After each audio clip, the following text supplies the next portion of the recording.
As you probably suspect, I'm Zig Ziglar. Now, before we invite the live audience to participate in this presentation, I'd like to share some thoughts that are critical to your success in closing the sale. Number one, selling is a transference of feeling. If I can make you feel about my product like I feel about my product, if there's any way on earth you are going to buy my product. Now, Willie Dorsey, the great spiritual singer, puts it this way: brother, if you're going to be convincing, then you've got to be convinced. In other words, you transfer that feeling to others that your product, goods, or services are good. Now, there's a myth that's an absolute fallacy, and that is that a good salesperson can sell anybody anything. That's a con artist. A good salesperson, a professional, one who wants to build a career instead of just making a sale, clearly understands that you've got to have a conviction that what you're selling is in the best interest of that person who's buying. That way you render a service. That's what selling really is all about. Second point I'd like to make is simply this: prospects don't change their mind. Now, I know what many of you are thinking, but in reality, they make a new decision based on the new information which you give them. That's the reason the professional salesperson has a storehouse of additional information, because when the prospect says no, they're really saying no based on what they K-N-O-W. Now, you let them know more, and good closing involves education, then they're going to be knowing more and consequently buying more. Number three, the kind of person you are is critically important. A Harvard study recently reveals this: that the people who gain the most usable information from a presentation such as this one take good notes. That's number one. And number two, when it's over, they get with an associate or their boss or their trainer or their manager, and they brainstorm. So as you watch and listen, ask yourself these questions: how can I adapt and use this material old Zig's sharing with me in my career so that I can sell more today and be able to sell more tomorrow to the same people? Now, tell you what, let's do. Let's go to that live audience. Totally convinced that our major need in America today is leadership in the home.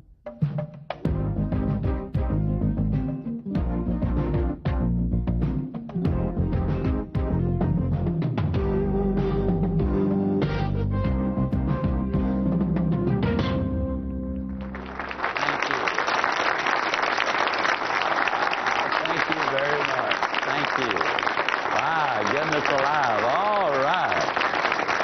Okay. Thank you. Well, my goodness. Thank you very much.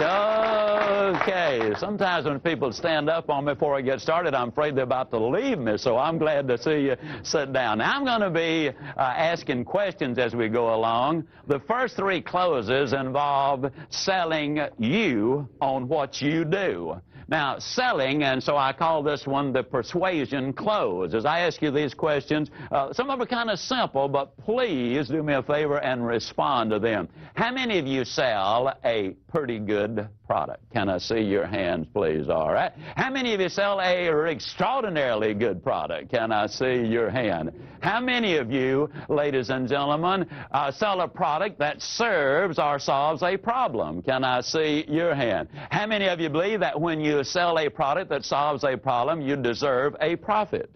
How many of you believe that to sell two products that solve two problems, you deserve two profits? Can I see your hand? Okay. In other words, you believe that when you render a service, you deserve to be paid for it. Is that what you're saying? And what you're saying is, the more people I help, the more problems I solve, the more profit I deserve. Isn't that really what you're saying there? Okay, now I don't want to put words in your mouth because that's not sanitary. But that really is what you're selling or saying, all right? Now, how many of you have been selling for as long as a year? Can I see your hand? All right. How many of you still got all of the money that you've earned in the last 12 months? Can I see your hands? Okay? Let me ask you a question. How many of you got clients or customers whom you sold a year ago, 2 years ago, 5 years ago, or 10 years ago that are still using and enjoying the benefits of what you sold to them all those years ago? Can I see your hand? Now, the next question is the critical one. How many of you believe that the customer was the biggest winner in the transaction?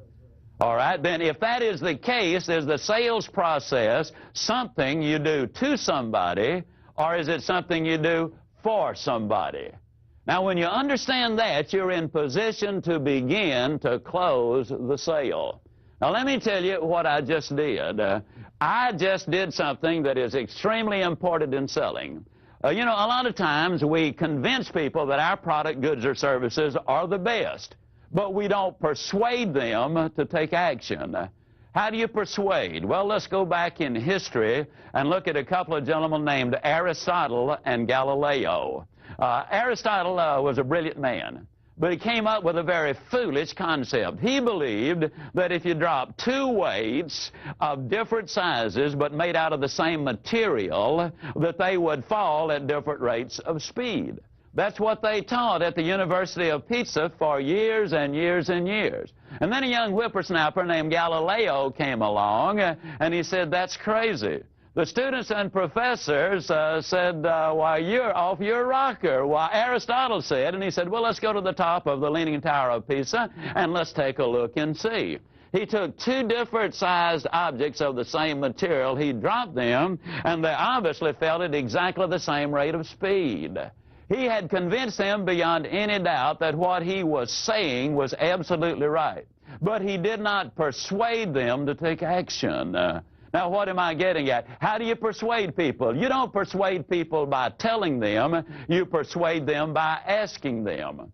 You see, had I started by saying that you as salespeople really render a service, you would say, yeah, but I do okay too. Hey, you do all right, and that's fine. That's part of the equation. That's the reason I went through that little routine about how many of you sell a pretty good product. That is so important. You see, that sales process is something you do for someone. It is not something you do to someone. So I'd like to tie that in selling you on you to another attitude close, because you're the most important part of this equation. For a couple of years, I fought in the ring. One of the things and incidentally, I had a pretty good record. As a matter of fact, the worst I ever finished was second. Now, the only reason I quit was because of my hands. The referee kept stepping on them. Well, anyhow, in athletics, what you do is you study the opponent's weakness and exploit it. That's true in football, basketball, boxing, tennis, whatever it is. You study their weakness and exploit it. In selling, you study their weakness, that is their need, and you strengthen it by selling them your goods or products or services. There is your difference right there. Now, what kind of person sells the most? What is involved philosophically in this? We've built our entire business on the concept that you can have everything in life you want if you will just help enough other people get what they want. You solve their problems, my friends, you're going to do all right. Now, please understand that's a philosophy and not a tactic. Where does character and integrity enter the picture? The Forum Corporation out of Boston, Massachusetts, did an exhaustive study on 341 salespeople. 173 of them were super successful. 161 of them, 173 were super successful. 168 of them were moderately successful, and they determined what made the difference. Now, all factors were equal in the two groups as far as experience and education and product and territory and all those things. But there were two major differences and reasons for their success. The first one was trust. You see, the reality is without integrity, people won't listen. Without trust, they won't follow, meaning they will not buy. Now, the question is, who do they trust? Now, this is so simple, it's going to be frightening. They trust the good guys and the good girls. They trust those people of character and integrity. The second major difference they discovered was this. The super successful salespeople, the career salespeople, clearly understand that the sale is not complete until the order is signed, the merchandise is delivered and paid for, and the customer is happy with it. In order for those things to happen, you have to have a team of support people, and most professional salespeople do not have a team. So when they call the office, they're just as courteous to the switchboard operator as they are the chairman of the board. They're just as nice to the file clerk and shipping clerk and collection lady or person as they are to any of the executives in the company. And they become a team, and everybody understands then that they're involved in the sales process. Now let's look at what I call the three-question close to kind of begin to tie some of these together. Let's assume in this close that you've demonstrated your product. And let's assume that you have demonstrated that it will save money. And so the three questions simply, can you see where using this product or service would save you money? Question number two, are you interested in saving money? And question number three, when do you think you ought to start saving the money?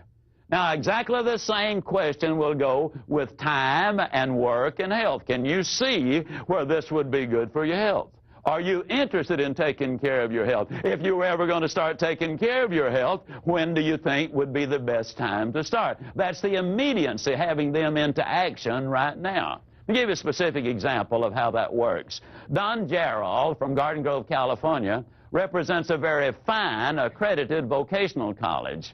A man and his three daughters came in to consider enrolling in the college. The enrollment fee was roughly $16,000.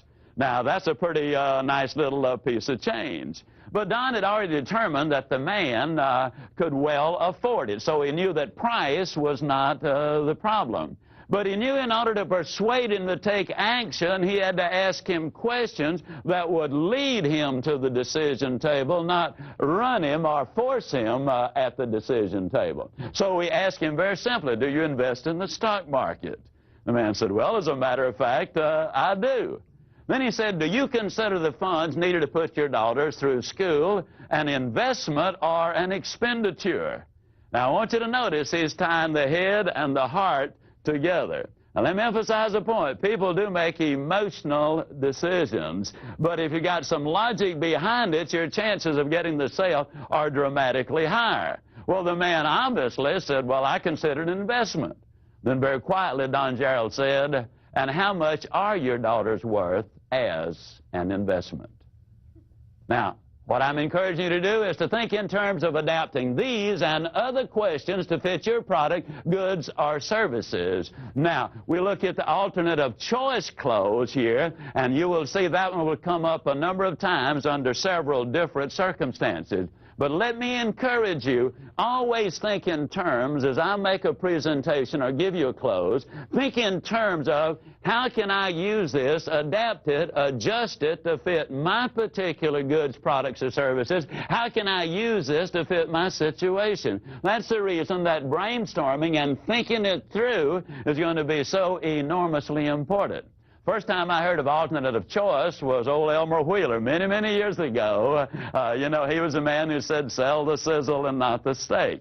Well, the Walgreens Drug Company, back during the Depression, hired him to help boost their sales. Now, in those days, the drugstore part of it, the soda fountain, was an enormously effective tool for bringing people in, and it was a great profit center. Well, in those days, before we had cholesterol, isn't it astonishing in our country today, the land of milk and honey, all we talk about is calories and cholesterol. But anyhow, Wheeler, they used to sell eggs and put them in the milkshakes, you know, in the malted milks and all. Well, in those days, you could buy a dozen eggs for 15 cents. When they put an egg in the shake, they charged them a nickel for it. So instead of asking them if they wanted an egg in it, Wheeler taught them to pick up 2 eggs and simply when they ordered a milkshake or malted milk, say, did you want 1 egg or 2? There was a dramatic increase, an explosion of business as a direct result of it. Alternative choice can be used in many ways. Did you want to handle this by check, or do you prefer to pay cash? Do you want to use a credit card, or do you want to put it on our budget system? Now, as you look at these, I'm going to go through a series of questions. Some are alternative choice closes. Some of them are just question closes, and some are the assumptive close. But notice some of these. If this were the only feature this machine had, it would be well worth owning, wouldn't it? Closing. When we install this equipment, would you like for me to demonstrate the major features again? Assuming. Would you like for me to mark this one sold while we check on the most agreeable terms to finance it for you? Now, that injects just a slight amount of fear. What you're implying is it might be gone. And I'll say this several times, but the fear of loss is greater than the desire for gain. Don't take anything away from me. That's the reason in stores where they measure out food, we always teach them, put too small an amount on there first so you can add to it. Nobody wants to see things taken away from them. That's selling, all right? Another close. Do you need to consult with anyone else before you place the order? Is the purchase order issued from this department? Would you like to have your own bank finance this, or would you like for us to work out the financial arrangements? Since the item is in short supply, would you be willing to wait for 3 weeks for delivery? Would you want to make a large deposit so the monthly deposits are smaller, or would you prefer a minimum deposit and slightly larger monthly deposits? Would you prefer this in green, or does the red appeal to you most? Again, I challenge you, use your imagination. Think of your products and services, and in your quiet thinking time, think it through. And as you brainstorm, come up with other questions. Shall we ship it by motor freight or air express? Do you want this lot registered in your name or your wife's name? Do you prefer the lot on the golf course, or does the one on the lake appeal to you most? If you saw that it was to your advantage to own this product and the terms we work out are satisfactory, would you have any objection to going ahead today? Can you see the financial advantage to reducing the use of those powerful overhead lights which provide unneeded light in some areas in favor of using point-of-impact lighting during certain times of the day? Do you believe it's wise to invest in solidly constructing equipment which will give you long, trouble-free operation for the lifetime of the product? Now, those are questions that can be asked, but let me say it again. People do not change their mind. They do make new decisions. I asked that redhead of mine. Now, my wife is a decided redhead, meaning one day she just decided that she is going to be a redhead. By her preference, when I talk about her, I always call her the redhead. When I talk to her, it's Sugar Baby, and her name is Jean. I asked her to marry me, and she said no. I asked her the second time, no. Third time, no. Fourth time, no. Fifth time, no. Sixth time, she said yes. But she never changed her mind. What she did was make a new decision. Now, psychologically, you as salespeople need to understand that. When a person says no, and you just sit on them and say, oh, you know you like it, go ahead, you're just irritating them because they've already decided no, and they're not going to change their mind. Now, if you give them new information, which enables them to make a new decision, you see, a wise person changes his mind, and I think everyone knows that, but they change it for a reason, and we've got to give them those reasons. Now, let me give you a specific example as I ask you this, and let me get you to respond. How many of you would give me $100 for an item you absolutely knew was worth only $20? That's foolish, isn't it? All right? Now, understand the sale is made in the mind of the prospect. When they're saying no, in most cases what they're saying is based on what you've told me thus far, I'm not going to give you my big stack of money for the little value you offer me in the product. Now, you give me more value, and I'll separate myself from my money. And so every time you use a new clothes or new information, you build value and value and value and value. And only when the value gets above the price do you have a legitimate prospect. That's where you start closing the sale. Now, let's look at some closes that deal with specifically how to overcome the price objection by using your voice inflection. Now, as a matter of curiosity, how many of you ever get a price objection? Can I see your hands, please? All right. Now, let me say this. When you use the right words and you're selling the right product, and use the right inflection in your voice, then you've got an infinitely better chance of making the sale. Let me say that those voice inflections can completely change the meaning and intent of words. For example, how many of you realize that in the Bible it clearly says that man was born cursing? Did you know that? If you don't believe it, look it up. It's Job 3:1, and it clearly says, and Job cursed the day he was born. Now, the only thing is that little comma is not in there.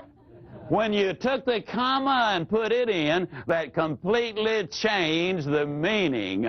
For example, let's take something like, I did not say he stole her money. Now, those are 8 words, and we can make them say 8 different things with voice inflection. This is why good professional salespeople need a cassette recorder, so they can record their presentation and listen to their voice and listen to that voice inflection. For example, when I say, I did not say he stole her money, that's just a statement of fact. But alter it slightly, I did not say he stole her money. Completely different meaning.